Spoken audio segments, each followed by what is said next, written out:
समाजवादी पार्टीचे आमदार अबू आझमींना औरंगजेबाची स्तुती भोवली। अर्थसंकल्पातील अधिवेशनापुरतं निलंबन, आमदारकीच रद्द करा मुनगंटीवार नितेश राणेंची मागणी, तर कायदेशीर लढा देण्याचा आझमींचा इशारा।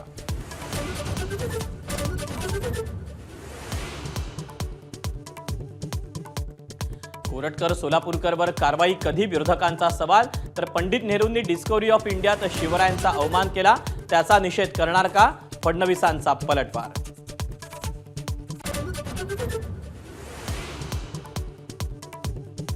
आझमींना उत्तर प्रदेशला पाठवा, उपचार करू, योगी आदित्यनाथांचा हल्लाबोल, तर निलंबन करून तुम्ही सत्याचा आवाज दाबू शकत नाही, अखिलेश यादवांचा पलटवार।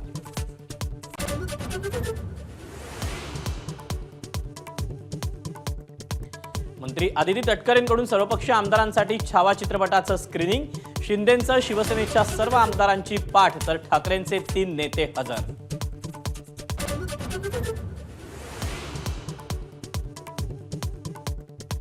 मोबाईल हॅक करून निलजित सावंतांना धमकी, शिवाजी महाराजांबद्दल आक्षेपार्ह बोलणाऱ्या प्रशांत कोरटकरचा दावा, तर नागपूर पोलिसांच्या सायबर सेलमध्ये लेखी तक्रार।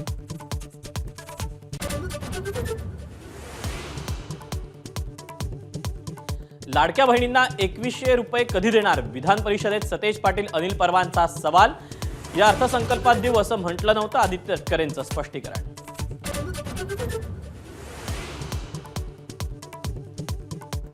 कृषी मंत्री माणिकराव कोकाटेंना मोठा दिलासा, नाशिक सत्र न्यायालयाकडून शिक्षेला स्थगिती, अपील सुरू असेपर्यंत आमदारकीवरचं संकट दूर।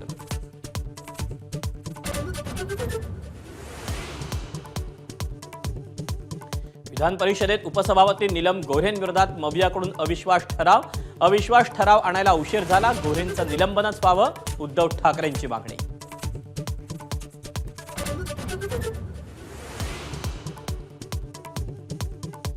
आदित्य ठाकरे देवेंद्र फडणवीसांची 2 महिन्यात चौथ्यांदा भेट, गिरणी कामगारांच्या प्रलंबित प्रश्नांसाठी मुख्यमंत्र्यांना भेटल्याची माहिती।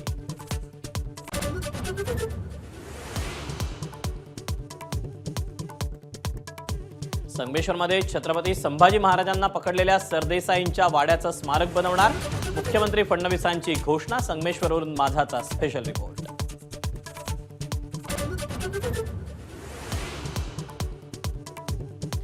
जात पडताळणी, डोमिसाईल, नॉन क्रिमिलियरसह सर्व शासकीय प्रतिज्ञापत्रासाठी आवश्यक 500 रुपयाच्या स्टॅम्पमधून अर्जदारांची सुटका, महसूल मंत्री चंद्रशेखर बावनकुळेंचा निर्णय।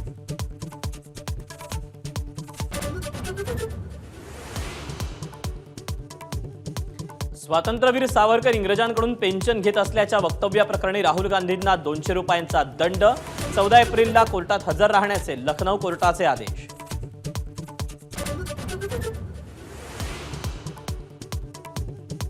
अभिनेत्री रान्या राव हिला बंगळुरू विमानतळावरून अटक, दुबईवरून तब्बल 14 किलो सोनं गैरमार्गाने आणल्याचा आरोप, रान्या राव कर्नाटक पोलीस महासंचालकांची सावत्र लेख।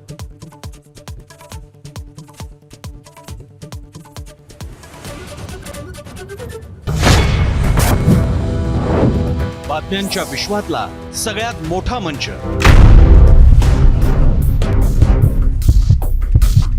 अचूक, थेट आणि निष्पक्ष बातम्यांच्या त्याच जगात पुन्हा येतोय आणि घेऊन येतोय चर्चा जनहिताची। नमस्कार, मी प्रसन्न जोशी। आता भेटूया 0 आवर मध्ये, सोमवार ते शुक्रवार रात्री 7:56 फक्त एबीपी माझावर। एबीपी माझा, उघडा डोळे बघा नीट।